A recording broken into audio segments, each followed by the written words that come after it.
Hello YouTube. This is just going to be a quick video. I think it's going to be quick, but it's kind of an update on the metal casting. A lot of people from YouTube have reached out and offered some suggestions, and I want to share with you some of those suggestions and some of my thoughts and a couple different things. T2H Instructables is giving me a lot of encouragement, and he's offered some suggestions. He also asked me a question. He said, "How did I complete? How do I figure out the spokes?" So I'll just show you what I did to figure out the spokes to make this part here. So I don't know if I showed this, so it was an omission.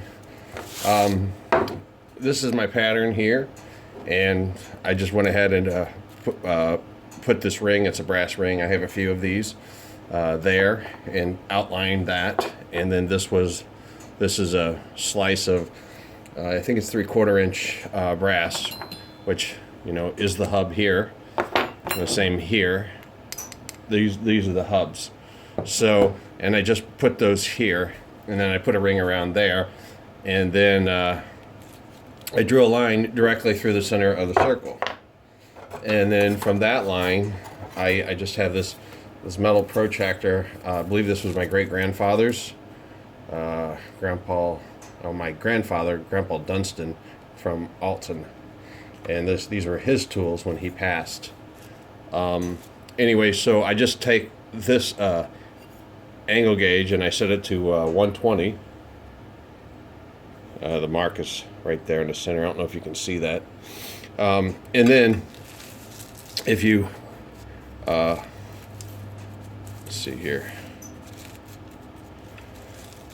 Going from this line here, if I line this up, that's in focus, line this up here from the center point, and I can draw my angle right there, and then from there you could just do the same thing again. And then from the center point there, this is where you get your 120-degree angles. And then to transfer the marks onto the metal, you can see that these spokes line up there. But to transfer where these were going and how they, I just actually just took the straight edge here. At this time the spokes weren't there, and I just scratched a mark here and scratched a mark here to line up where the spokes. I think you might be able to still see some of the marks here.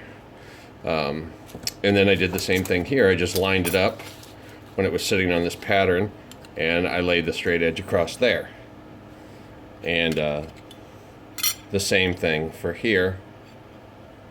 And when I did this one here, pretty much just did the same thing. I put the obviously the spokes weren't there at the time, and I just set this down and I drew the marks on the top of the brass, and scratched the marks, scribed them into the brass. You can actually still see them on the front right there. And then slotted these, and I don't think I showed slotting that, but I just set it up in the mill. Oh, I'm totally off camera here.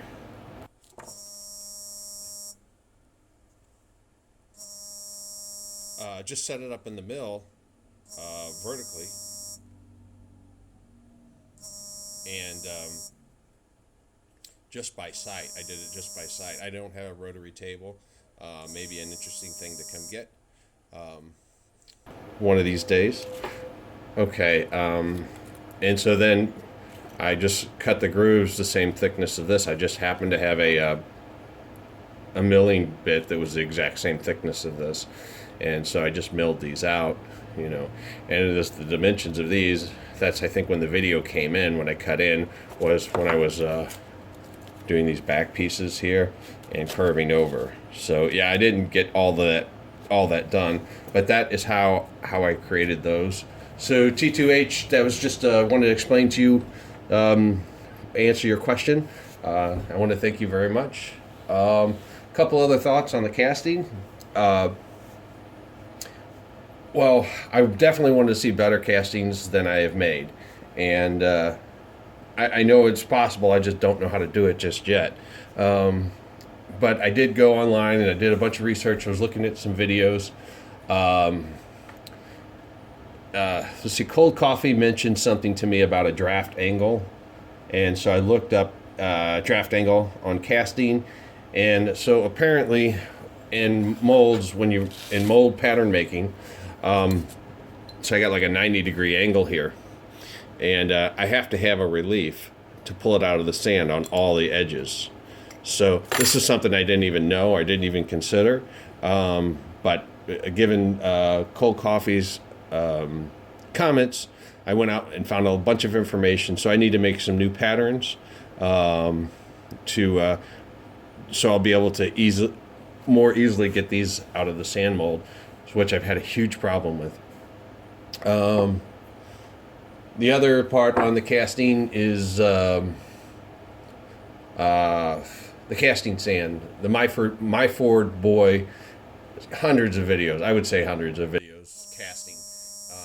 He shows you lots of tips and techniques, and I think what I'm noticing is that my sand, the green sand that I made, is not properly made. He actually has a blog as well that's listed on his website, and he talks about making green sand. Of course, in his videos, he's always using the purchased items, and then I'm also reading something about called deft clay, which gives you the finest finish when you're casting. So definitely I need to work on a material, either fixing what I've got or purchasing some casting sand. I got one final announcement. It's a pretty big announcement. I